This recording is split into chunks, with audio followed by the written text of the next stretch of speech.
বাংলাদেশ বিমান বাহিনীর জন্য চীনের তৈরি যুদ্ধবিমান জে-10C কেনার পথে এগিয়ে যাচ্ছে সরকার। মঙ্গলবার সচিবালয়ে সরকারের সমসাময়িক কর্মকাণ্ড তুলে ধরতে গিয়ে আয়োজিত সংবাদ সম্মেলনে এই তথ্য জানিয়েছেন তথ্য ও সম্প্রচার উপদেষ্টা জাহিদুর রহমান।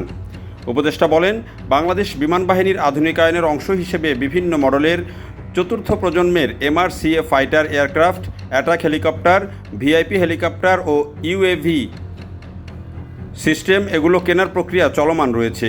এই অর্থবছরে বাজেট পাওয়া গেলে এসব কার্যক্রম বাস্তবায়ন করা হবে, তা সম্ভব না হলে পরবর্তী বাজেটে চলে যাবে। উপদেষ্টা বলেন, MRCA এবং অ্যাটাক হেলিকপ্টার সংগ্রহের বিষয়ে সংশ্লিষ্ট কমিটির মাধ্যমে নেগোসিয়েশন মিটিংয়ের খসড়া চুক্তিপত্র প্রস্তুত করা হয়েছে। চীনের তৈরি জে-10CE ফাইটারের সক্ষমতা প্রসঙ্গে বলতে গিয়ে ওই উপদেষ্টা বলেন, সম্প্রতি একটা রিয়েল এক্সপেরিয়েন্স আছে কমব্যাট সিচুয়েশনে। ভারত পাকিস্তান যখন যুদ্ধ হচ্ছে, ভারতের রাফাল ডাউন হয়েছিল, সেটা করেছিল চাইনিজ জে-10। এই তথ্য এখন প্রতিষ্ঠিত। সুতরাং চায়নার তৈরি একটা মাল্টি রোল ফাইটার, এখন রাফালকে বলা হয় 4.5 জেনারেশনের সবচেয়ে আধুনিক ফাইটারগুলোর একটা, তার সঙ্গে কমব্যাট সিচুয়েশনে খুবই ভালো করেছে। সো বাংলাদেশ সেদিকে মনোযোগ দিয়েছে এবং আশা করা যায় আমরা এ পথে খুব ভালোভাবেই এগিয়ে যাচ্ছি। জাহিদুর রহমান আরও বলেন, একটা কথা বলে মনে রাখা ভালো, সিমিলার কোয়ালিটির রাফাল বলি বা ইউরোফাইটার টাইফুন বলি ইউরোপিয়ান ভেরিয়েন্টের, তার তুলনায় চাইনিজ ফাইটারগুলোর দাম তুলনামূলকভাবে অনেক কম।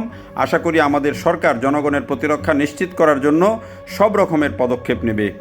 এ বিষয়ে লিখিত বক্তব্যে আরও বলা হয়, MRCA অর্থাৎ জে-10CE এবং অ্যাটাক হেলিকপ্টার সংক্রান্ত কমিটির নেগোসিয়েশন বৈঠকের মাধ্যমে খসড়া চুক্তিপত্র তৈরি করেছে। সেটা অনুমোদনের জন্য সশস্ত্র বাহিনী বিভাগ এবং অন্যান্য মন্ত্রণালয়ে পাঠানো হয়েছে।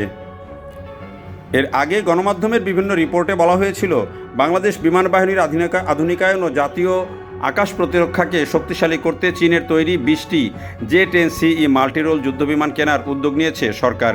2027 সাল নাগাদ 4.5 প্রজন্মের এই মাল্টি রোল কমব্যাট এয়ারক্রাফট কেনা, প্রশিক্ষণ ও অন্যান্য খরচ বাবদ ব্যয় হবে $2.2 বিলিয়ন।